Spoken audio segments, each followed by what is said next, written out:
Жаңбыр тамшысының қозғалыс теңдеуі S тең 5t плюс 5t квадрат формуласымен берілген. Ауа кедергісін ескермеңіз. Жаңбыр тамшысының жылдамдығының теңдеуін анықтаңыз деген есеп берілген. Осы есепті шығару үшін бірінші берілгенін жазып алайық.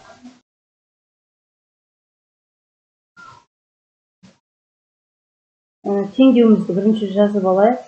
S тең 5t плюс 5t квадрат.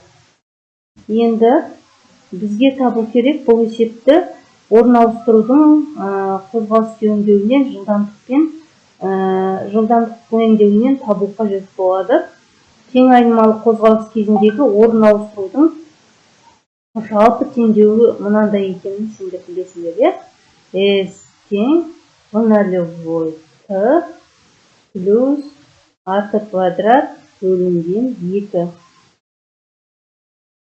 Енді осы жерден жалпы жылдамдықтың теңдеуі v тең v0 плюс at екенін білесіңдер.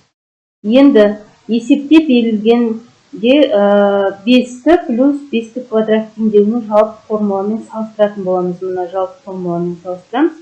Сол кезде көріп отырсыздар, жылдамдықтың орнында 5 тұр, бастапқы жылдамдықтың орнында. Бастапқы жылдамдығымыз 5 метр секунд. Енді бағанағы есепке ұқсас, А бөлінген 2 тең 5-ке. А бөлінген 2 тең 5-ке. Көріп тұрсыңдар, мына жерде 5 тұр. Яғни бұл жерден А-ны табатын болсақ, 2-ні 5-ке көбейтеміз. 10 метр секунд квадрат үдеуін тауып алдық. Енді табылған v0 мен А-ны жылдамдықтың орнына қоятын боламыз. Сол кезде жылдамдықтың мына теңдіктің орнына қоятын боламыз. Сонда v тең v0-іміз 5 плюс А-мыз 10 болды, 10 t деген теңдеу шығады бізде, балалар. Жалпы осып шығарсаңдар болады бірінші тәсілмен. Екінші тәсіл кішкене сәл қиынырақ. Бұл жерде туындыны пайдалану мен шығады. Ол вариантты сендерге көрсетіп қояйын. Келесі, енді осында жауап бар ма екен, көрейік. Бар ма? Міне, v тең 5 плюс 10t деген жауап бар.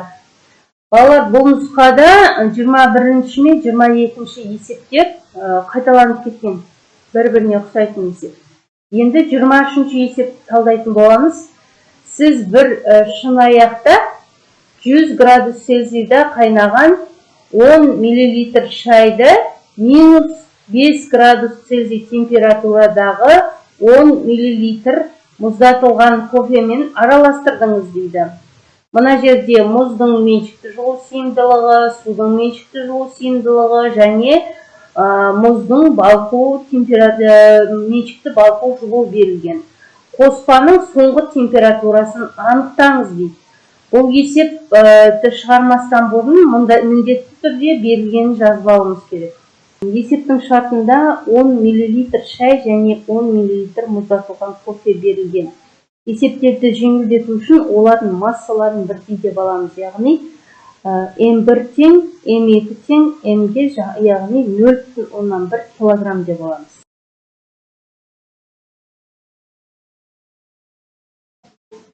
М1 тең, М2 тең, М тең 0,1 килограмм. Енді ыстық шайдың температурасын Т1 деп белгілейміз. Т1 тең 100 градус Цельсий. Енді мұздатылған кофенің температурасы Т2 деп белгілейміз. Т2 бізде минус 5 градус Цельсий. Мұздың меншікті жылу сыйымдылығы мұздың меншікті жылу сыйымдылығы 2100 joule бөлінген килограмм градус Цельсий. Судың меншікті жылу сыйымдылығы сендерге білесіңдер, ол 4200 joule бөлінген килограмм градус Цельсий. Мұздың балқу жылуы лямбда тең 330 килоджоуль балалар. Килоджоульді джоульға айналдырамыз. Яғни 3 нөлді тіркеп сразу жаза салам балалар. Джоуль бөлінген килограмм.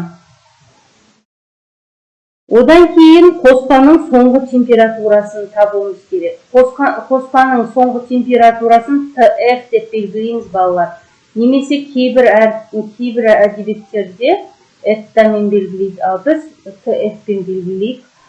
Енді есептің шешуін жазбастан бұрын жылу балансының теңдеуін жазып аламыз. Ол сендерге мәлім, берілген жылу алынған жылуға тең деген жылу балансының теңдеуін білесіңдер ғой. Берілген жылу алынған жылуға тең.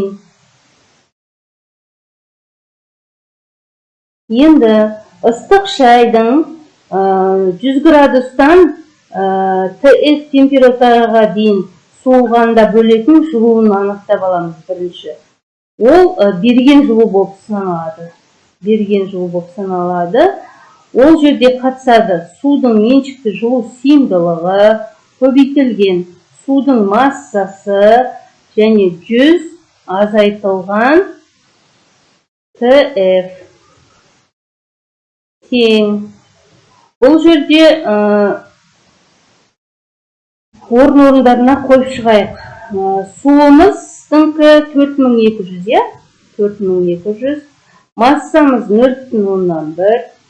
100-ден аламыз TF-іміз. TF-іміз мына жерде белгісіз ғой. Осы теңдіктен бізге TF табу керек балалар. Екінші жағдаятта біз мұздатылған кофенің қабылдайтын жылуын 3 кезеңнен тұратындығын есептеп алуымыз керек. Бірінші кезеңде мұзды -5 градус Цельсийдан 0 градусқа дейін жылытуымыз керек. Ол кезде бөлініп шығатын жылу мөлшерін Q1 деп белгілеп аламыз. Q1 тең С мұз көбейтілген мұздың массасы жақшаның ішінде 0 азайтылған, тағы да азайтылған -5 деймізді жақшаны жабамыз. Бұл жерде бізде мынандай теңдік шықты. С мұз көбейтілген М көбейтілген 5 деген шықты. Балалар? 5 деген шықты. Енді 0 градустағы мұздың толық балқуын есептейтін боламыз. Ол Q2 деп белгілейміз. Ол кезде Q2 болады. Лямбда көбейтілген М болады балалар. Бұл жерде лямбдамыз бізге белгілі, есептің шартында қанша екені. Енді келесіде пайда болған суды 0 градустан TF температураға дейін жылытуымыз керек. Ол бізде Q3 болады.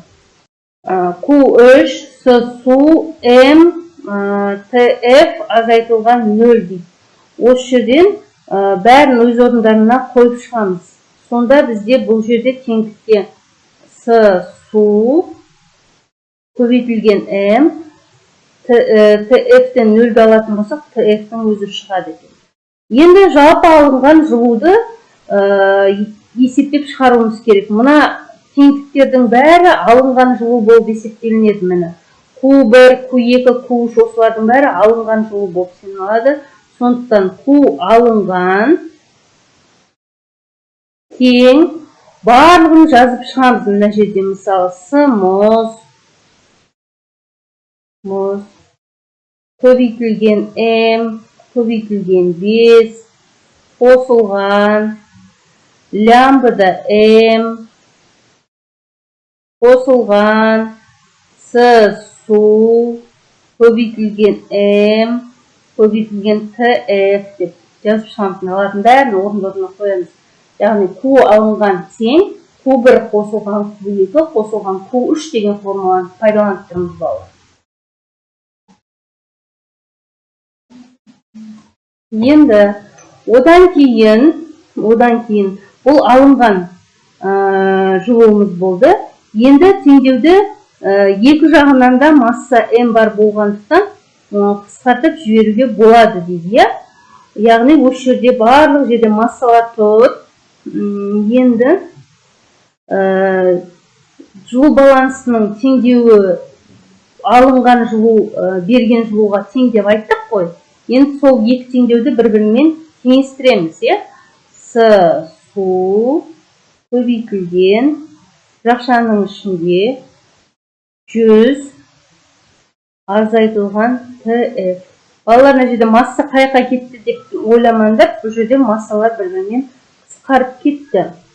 Мұз көбейтілген 5 көбейтілген қосылған лямбда. Жақшаның ішінде шығарсаңдар массамен масса қысқарып кетеді ғой. Су көбейтілген tf. Енді осындай өрнектер шықты. Енді барлығы өз орындарына мәндерін қоятын боламыз. Судың меншікті жылу сыйымдылығы 4200. Жақшаның ішінде 100 алынған tf. Енді мұздың меншікті жылу сыйымдылығы 2100 көбейтілген 5. Лямбдамыз 330 мың.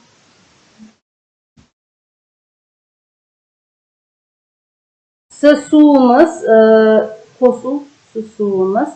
4200 tf кеткен. Балалар, мына жерде бізде белгісіз шама tf екенін өздерің көріп тұрсыңдар, я? Енді ары қараттан шығаруды жалғастырамыз. Ол үшін бірінші жақшаны ашып алуымыз керек. 4200-ді 100-ге көбейтсек 420 мың, я? 420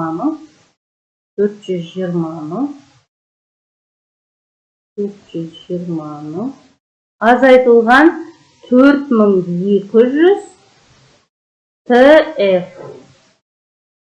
Тең 2100-ді 5-ке көбейтеміз. 2100-ді 5-ке көбейтсек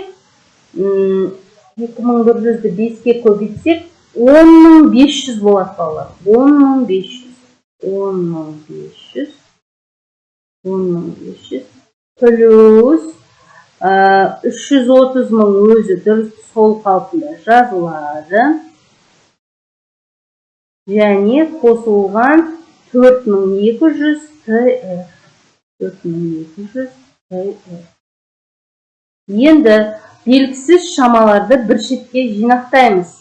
Бізде белгісіз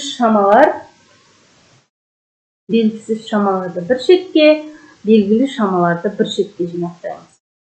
Бірінші 420 мың азайтылған 10500 азайтылған 330 мың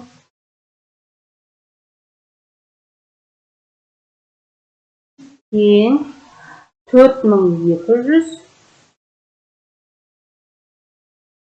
tf. Мына 4200 теңдіктің оң жағына шыққанда плюс таңбамен шығады. 4200 tf болады. Енді азайтамыз. Бәрін бір-бірінен азайтқан кезде бізде 79500 деген сан шығады. Бәрінен азайтқан кезде 79500 деген сан шығады. Және 4200-ді қоссақ 8400 tf болады. 8400 tf болады. Білеміз, tf-ті табу үшін белгісіздің жанындағы шама міндетті түрде бөлімге түспеді. Сонда 79.500-ді бөлемін 8.400-ге. Сонда бізде 9 жоқтап алған кезде 9,146 деген сан шығады. 9,146 градус Цельсий шығады балалар. Енді есептің жауабына назар аударайық. Жауапта санды дөңгелектеп алуы мүмкін. Міне 9,5 деп алыпты, яғни сан бұл жерде не қылып тұр? Дөңгелектеніп тұр. Яғни 9,146-ны дөңгелектеп алған кезде 9,5 градус Цельсий деп алуға болады. Жауабы шықты.